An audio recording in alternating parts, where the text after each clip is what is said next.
பொதுவா ஒரு ப்ராடக்ட்ட நம்ம ஒரு இடத்துலேருந்து இன்னொரு இடத்துக்கு அனுப்பணும். இல்ல ஒரு ப்ராடக்ட் நம்ம வாங்குறோம். அது நம்ம வீட்டுக்கு வந்து சேருதுன்னா, அதுக்கு லாஜிஸ்டிக்ஸ் ரொம்பவே முக்கியம் இல்லையா? ஸோ லைக் இந்த ட்ரக்ஸு, டெலிவரி வேன்ஸ் மூலமா வந்து நமக்கு வந்து சேரும். ஸோ இதே மாரி வெளிநாடுகளுக்கு டிரான்ஸ்போர்ட் பண்றது, எக்ஸ்போர்ட் பண்றது, இம்போர்ட் பண்றதுலாம் பார்த்தீங்கன்னா, நம்ம வந்து ஷிப்ஸ் யூஸ் பண்ணுவோம். இல்லன்னா இந்த ஃப்ளைட் யூஸ் பண்ணுவோம். ஸோ மோஸ்ட்லி வந்து இந்த ஃப்ளைட்டு வழியா நடக்கிற டிரான்ஸ்போர்ட் வந்து ரொம்ப குயிக்கா இருக்கும். டக்குன்னு வரும், டக்குன்னு போகும். அந்த மாரி இருக்கும். ஸோ இந்த மாரி நம்ம சர்வீசஸ நம்ம எடுக்கணும் அப்டின்னா, நம்ம இப்போ ஒரு எக்ஸாம்பிளுக்கு நானே ஒரு கம்பெனி வச்சிருக்கேன். என்னோட கஸ்டமர்ஸ் வந்து யுகேல, யுஎஸ்ல இருக்காங்க. அவங்களுக்கு வந்து நான் பல்க்கா ஒரு ப்ராடக்ட்ட வந்து எக்ஸ்போர்ட் பண்ணணும், ஷிப் பண்ணணும். ஸோ அப்டிங்கிறப்ப ஒரு காஸ்ட் எஃபிஷியன்ட்டா பார்க்குறப்ப நமக்கு வந்து ஷிப் பெட்டரா இருக்கும். நம்ம அ அந்த கடல் மார்க்கமா அனுப்புறது, அந்த கார்கோ வழியா. அதுவே நம்ம வந்து ஒரு குயிக்கா டெலிவரி பண்ணணும் அப்டிங்கிறப்ப நம்ம ஃப்ளைட் யூஸ் பண்ணுவோம். ஸோ அப்போ ஒரு ஃப்ளைட்டு கிட்ட போய் நம்ம க கேட்குறோம். லைக் எனக்கு வந்து இப்படி அனுப்பணும். நீங்க எவ்வளோ சார்ஜ் பண்றீங்க அப்படின்னு கேட்டீங்கன்னா, அவங்க ஸ்கொயர் ஃபீட்டுக்கு இவ்வளோ ரூபா அப்படின்னு சொல்லிட்டு ஒரு பெரிய அமௌண்ட்டா சொல்லுவாங்க. ஸோ அத வந்து நம்ம பியர் பண்ணி நம்ம அத அனுப்புறப்ப நமக்கு அது ப்ராஃபிட்லாம் நெறைய இம்பாக்ட் இருக்கு. ஆனா, நம்ம அனுப்புற காஸ்ட் வந்து நானே இத பெர்சனலா எக்ஸ்பீரியன்ஸ் பண்ணியிருக்கேன். நான் ஒரு பிசினஸ்க்காக நான் வந்து கேட்டப்ப, எனக்கு எந்த அளவுக்கு அது காஸ்ட்டா இருந்துச்சுன்னா, அந்த ப்ராடக்ட்ட விட டபுள் காஸ்ட்டா இருந்துச்சு ஃப்ளைட்டோட சார்ஜ். ஸோ இந்த மாரி தான் இருக்கும். ஸோ இத வந்து அவாய்ட் பண்றது தான் இந்த கம்பெனியோட மேஜர் கோலே. என்ன பண்றாங்கன்னா, இவங்க ஒரு ஃப்ளைட்டு வழியா நம்மளோட ப்ராடக்ட்ட வந்து இவங்க வந்து எக்ஸ்போர்ட் பண்றாங்க அண்ட் வேற வெளிநாடுகள்லேருந்து இங்க கொண்டு வராங்க. ஸோ அதான் இவங்களோட மேஜர் பிசினஸா இருக்குது. ஸோ இதுக்கு அவங்க எவ்வளோ ஃப்ளைட் வச்சிருப்பாங்கன்னு நெனைக்கிறீங்க? ஸோ அதெல்லாம் நம்ம வீடியோக்குள்ளாடி போய் பார்த்துடலாம். ஸோ இந்த வீடியோவ ஸ்டார்ட் பண்றதுக்கு முன்னாடி, நெறைய பேர் லாஸ்ட்டு சில வீடியோஸ்ல கமெண்ட் பண்ணியிருந்தீங்க. ரொம்பவே சந்தோஷம். அண்ட் நான் 2 அக்கவுண்ட்லேருந்து அப்ளை பண்றதா லாஸ்ட் வீடியோல சொல்லியிருந்தேன். ஸோ அந்த 2 அக்கவுண்டுங்கிறது என்னோட அக்கவுண்ட் இல்ல. ஒண்ணு வந்து என்னோடது, இன்னொன்னு என்னோட ஃபேமிலி மெம்பர் ஒருத்தவங்களோட அக்கவுண்ட்ட தான் நான் வந்து யூஸ் பண்றேன். ஸோ அப்படி யூஸ் பண்றப்ப தான் நமக்கு வந்து அது இண்டிவிஜுவல் ஒரு பிட்டா வந்து தெரியும். இல்லன்னா நம்ம ஒரே அக்கவுண்ட்ல பண்றப்ப சேம் பிட்டா தான் அது கன்சிடர் ஆகும். ஸோ, அதனால நம்ம தனித்தனியா போடுறப்ப தான் நமக்கு பாசிபிலிட்டீஸ் அதிகமா இருக்கும். ஸோ, நீங்களும் அப்ளை பண்றப்ப இந்த மாரி அப்ளை பண்ணுங்க. அண்ட் ஐபிஓ பத்தின நெறைய டவுட்ஸ் உங்களுக்கு இருக்குன்னு நான் நெனைக்கிறேன். நெறைய பேர் நெறைய டவுட்ஸ கமெண்ட்ல போட்டிருந்தீங்க. ஸோ, ஒவ்வொன்னுக்கா நான் வந்து இந்த மாரி வீடியோஸ்ல நான் ரிப்ளை பண்ணிட்டே இருந்தேன்னா, அது வந்து ரொம்ப டைம் கன்சியூம் ஆயிரும். இந்த ஐபிஓட நோக்கம் அ வந்து நமக்கு மெயினா இந்த பிசினஸ் அனாலிசிஸ் தான். இப்பவே நமக்கு ஐ திங்க் ஒரு 2 மினிட்ஸ் கிட்ட போயிருச்சு. ஸோ, இத பேசுறப்பயே. ஸோ, அதனால இத பத்தி தனியாவே நான் செப்பரேட் வீடியோஸ் தனித்தனியா மேக் பண்றேன். அண்ட் ப்ளீஸ் எனக்கு அதுக்கு கொஞ்சம் டைம் குடுங்க. ஏன்னா, ரொம்பவே டைம் எனக்கு கிடைக்க மாட்டேங்குது. ஸோ, இப்ப டைம் பார்த்தீங்கன்னா 12:00 கிட்ட இருக்கும். ஸோ, இந்த டைம்ல உட்காந்து நான் ரெக்கார்ட் பண்றேன்னா, யோசிச்சு பாருங்க எந்த அளவுக்கு எனக்கு டைம் கிடைக்குதுன்னு. இத நான் இனி எடிட் பண்ணி நாளைக்கு ஈவினிங் இத வந்து அ அ இது போடுவேன், போஸ்ட் பண்ணுவேன். ஸோ, அதனால ப்ளீஸ் வந்து நான் கண்டிப்பா நான் வீடியோ போடுறேன். அண்ட் தனித்தனியா எடுத்து போடுறேன். ஓகேங்களா? ஸோ, இப்போ வந்து குயிக்கா வீடியோக்குள்ளாடி போயிரலாம். குயிக்காவே இத பார்த்து முடிச்சிடலாம். And sorry for the long talk. So, இந்த வீடியோக்கு கீழயே நீங்க கமெண்ட்ட பண்ணிருங்க. ஓகேங்களா? ஸோ, வீடியோக்குள்ளாடி போயிரலாம்.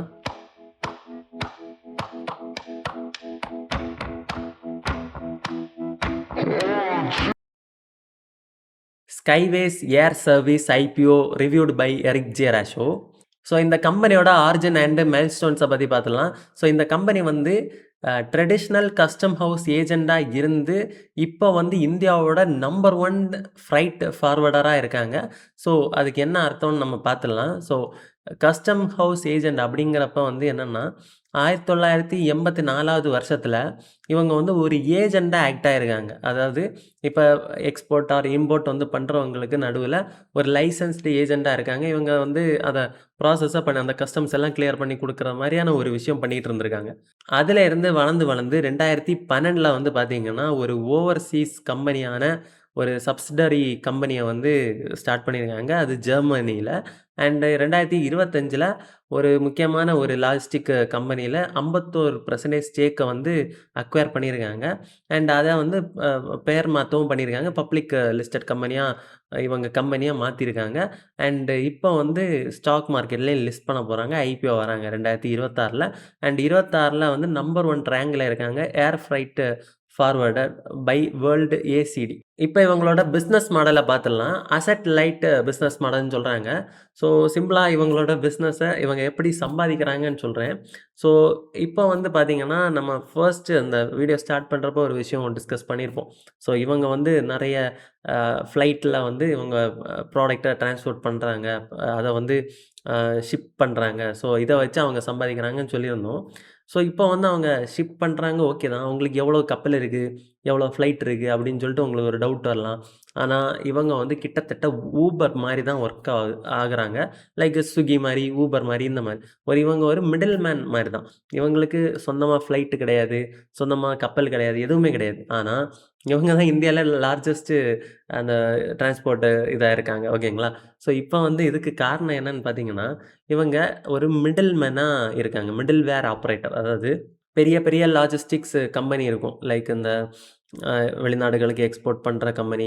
ஸோ இந்த திங்ஸ வந்து கேரி ஆன் பண்ணிட்டு போறது, ஃபாஸ்ட்டா ஷிப்மெண்ட் பண்ற கம்பெனி. ஸோ இந்த மாரி நெறைய கம்பெனிஸ் இருக்கும். கப்பல்ல அனுப்புற கம்பெனியும் சேர்த்து தான்.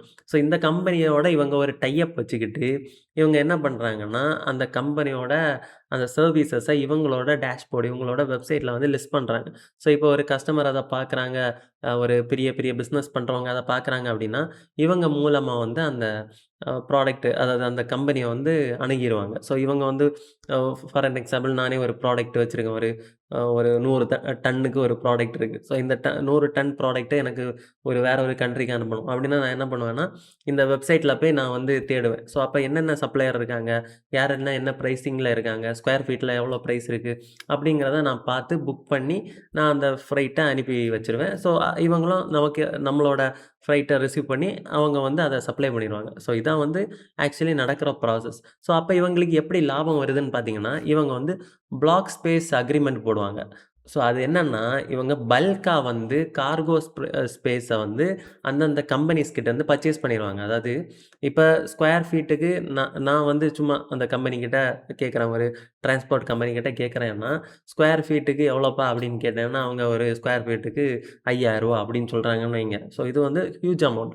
அதுவே இவங்க பல்க்கா ஸ்பேஸ ஆர்டர் போடுற அந்த அக்ரீமெண்ட் வச்சிருக்கிறதுனால, இவங்க கேட்டாங்கன்னா மட்டும், அவங்க ஒரு ஸ்கொயர் ஃபீட்டுக்கு ரூ. 100 ரூ. 200 அப்படின்னு சொல்லிட்டு கம்மியா சொல்லுவாங்க. ஸோ இப்ப இந்த ரூ. 100 ரூ. 200ங்கிறது இவங்களுக்கு கம்மியா கிடைக்கிற அந்த space.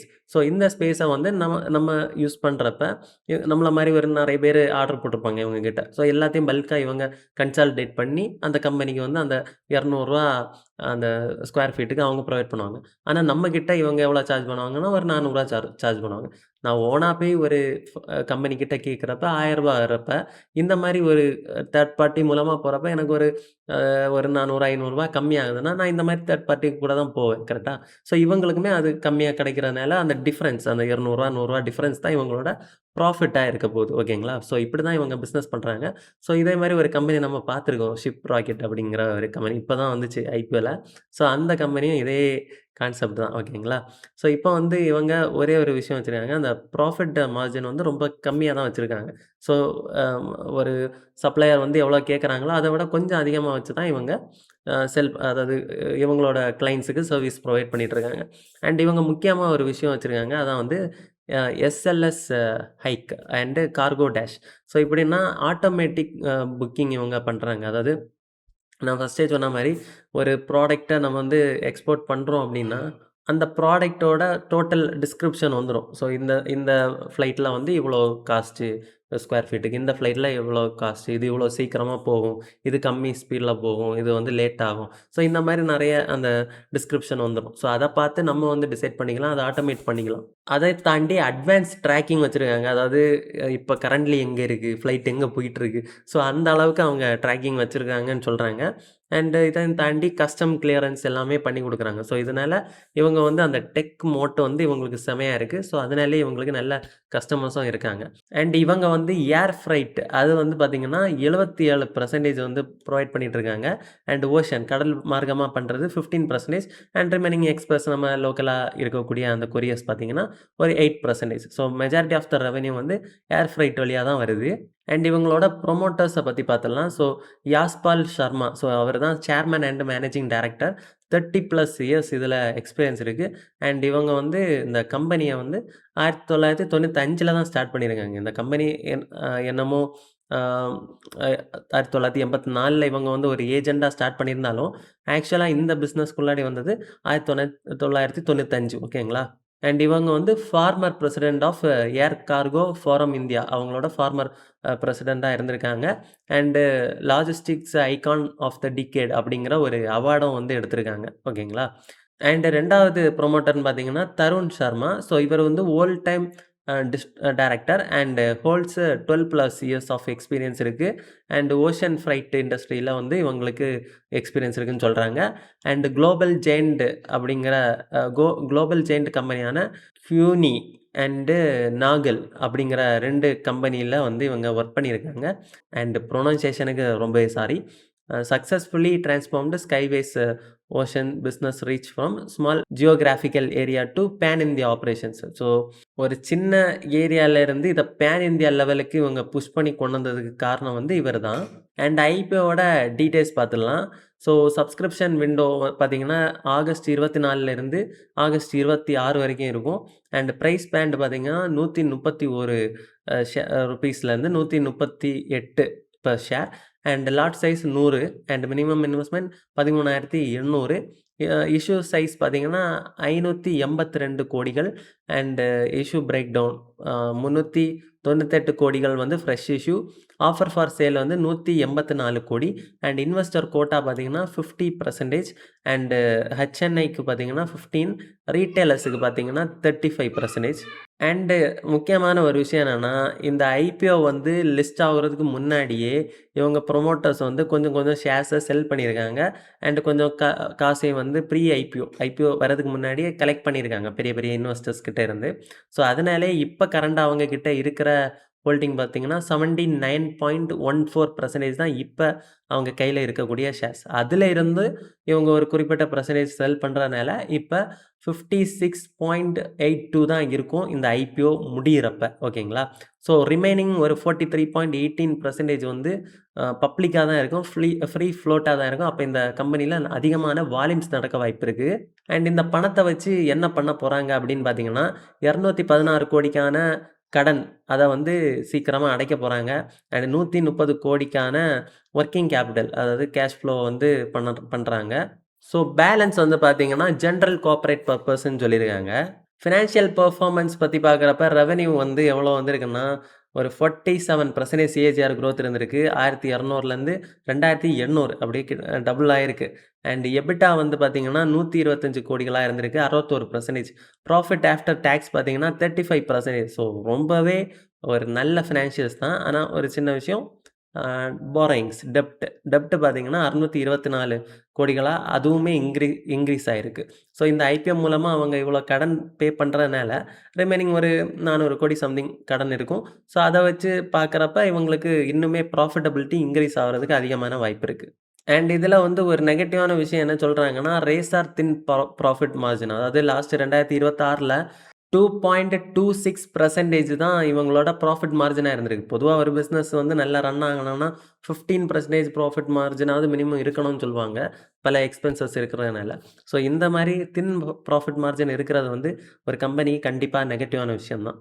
And market positioning and network. So இப்போ வந்து இவங்க மார்க்கெட் லீடராக இருக்காங்க. ஸோ ஆக்சுவலி வந்து அது என்னென்னா ஏடபிள்யூபி அப்படிங்கிற ஒரு பில். அது என்னென்னா அந்த ஒரு இன்வாய்ஸ் மாதிரின்னு வச்சுக்கோங்களேன். ஸோ இந்த இன்வாய்ஸ் படி இந்தியாவிலேருந்து அதிகமான இந்த ப்ராடக்டை வந்து டிரான்ஸ்போர்ட் பண்ணதில் இவங்க தான் ஒரு நம்பர் 1 பிளேயராக இருக்காங்க 2022லேருந்து 25 வரைக்கும். ஸோ அதனால இவங்க மார்க்கெட் லீடர்னே சொல்லலாம். இதில் கேரியர் நெட்வொர்க் பார்த்தீங்கன்னா நிறைய பிளாக் ஸ்பேஸ் அக்ரிமெண்ட் வச்சுருக்காங்க. ஸோ நிறைய கம்பெனியில் பிளாக் ஸ்பேஸாக வாங்கியிருக்காங்க. அதில் முக்கியமாக பார்த்தீங்கன்னா Emirates, Air India and Lufthansa, so இந்த மாதிரி கம்பெனிஸில் வந்து இவங்க அக்ரிமெண்ட் போட்டிருக்காங்க.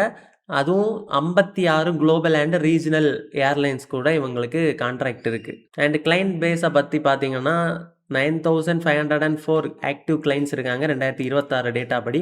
And pharma sector, textile, auto, so இந்த மாதிரி பெரிய பெரிய செக்டார்ஸ்லேருந்து பல கம்பெனிஸ் கூட டை அப்ஸ்ல இருக்காங்க. ஸோ அப்படிங்கிறப்போ ஒரு ஃபார்மா கம்பெனி வந்து இங்கேருந்து குட்ஸ வந்து அமெரிக்காவுக்கு அனுப்பணும்னா, இவங்கள சூஸ் பண்ணுவாங்க. ஸோ அந்த மாரி பெரிய கிளையன்ட் பேஸ் தான்.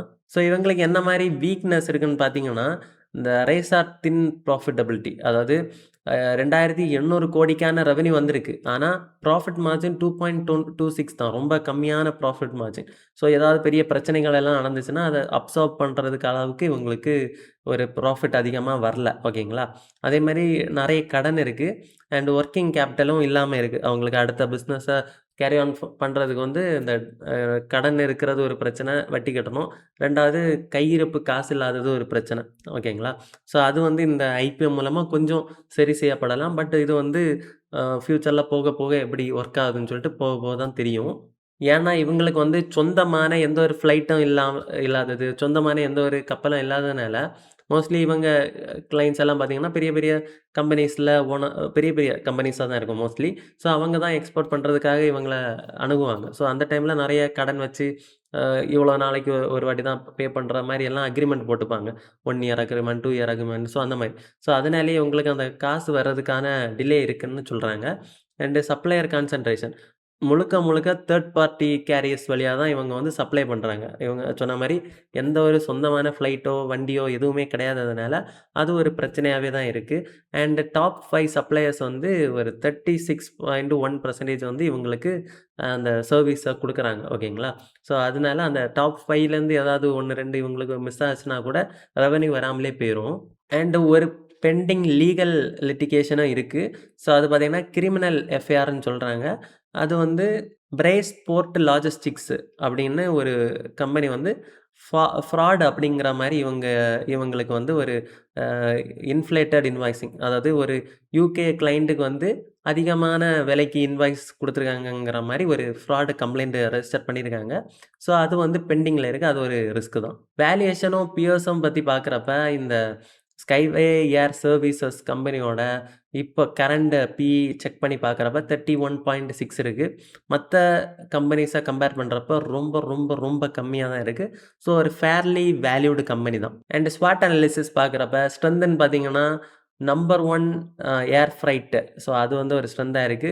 அண்ட் அந்த அந்த எஸ்எல்எஸ் ஹைக் அப்படிங்கிற இவங்களோட ஓன் இன்டகிரேட்டட் சைட். ஸோ அது வந்து ஒரு பாசிட்டிவா இருக்கு. அசெட் லைட் அதாவது கம்மியான மார்ஜின் வச்சிருக்கிறதும் இவங்கள அதிகமான பிசினஸ் வர்றதுக்கு ஒரு ஆப்பர்ச்சுனிட்டி தான்.